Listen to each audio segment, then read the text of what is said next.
आज अमर शहीद राव तुलाराम जी की धरती को मैं नमन करता हूं।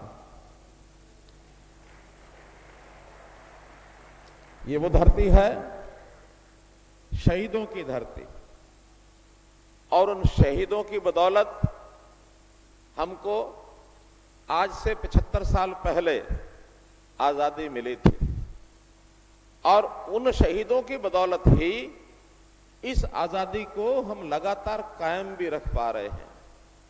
और मुझे गर्व है इस बात का कि इन दोनों ही कामों में, चाहे आजादी लेने की बात हो और चाहे आजादी को कायम रखने की बात हो, मैं आजादी के 75वें साल अमृत महोत्सव के इस अवसर पर उन सबको नमन करता हूं, उनका सबका अभिनंदन करता हूं। आज का दिन दो ऐसे विषयों से हम जान रहे हैं। एक विषय है संविधान दिवस।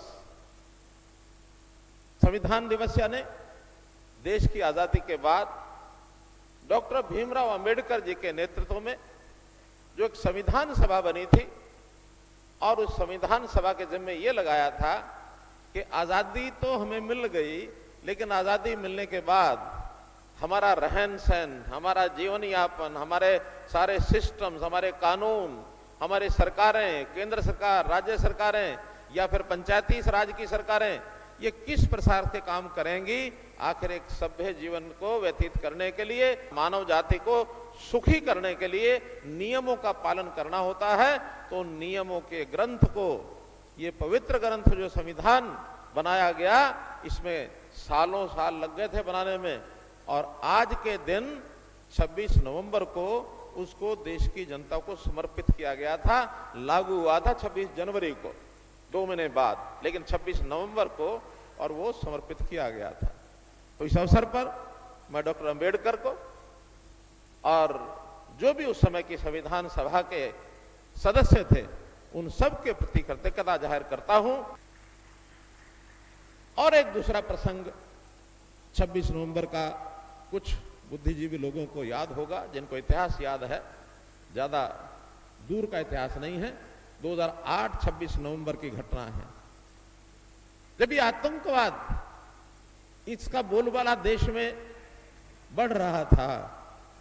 आतंकवादियों ने आज 26 नवंबर 2008 को मुंबई के ताज जो होटल है उसके ऊपर आक्रमण किया था, और उस आक्रमण को एक प्रकार का 166 नागरिक उसमें मारे गए थे। 166, बहुत बड़ा नरसंहार हुआ था।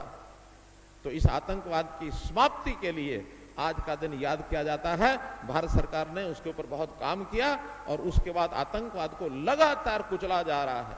चाहे वो जम्मू कश्मीर में आतंकवाद हो, चाहे वो मध्य भारत के अंदर आतंकवाद के, चाहे आंध्रा का आतंकवाद हो, चाहे झारखंड का आतंकवाद हो, चाहे छत्तीसगढ़ का आतंकवाद हो, इन सब आतंकवादी घटनाओं का मुंह तोड़ जवाब दिया जा रहा है। और उसमें भी हमारे सैनिक, हमारे अर्धसैनिक बल लगातार इसके अंदर आगे बढ़ रहे हैं।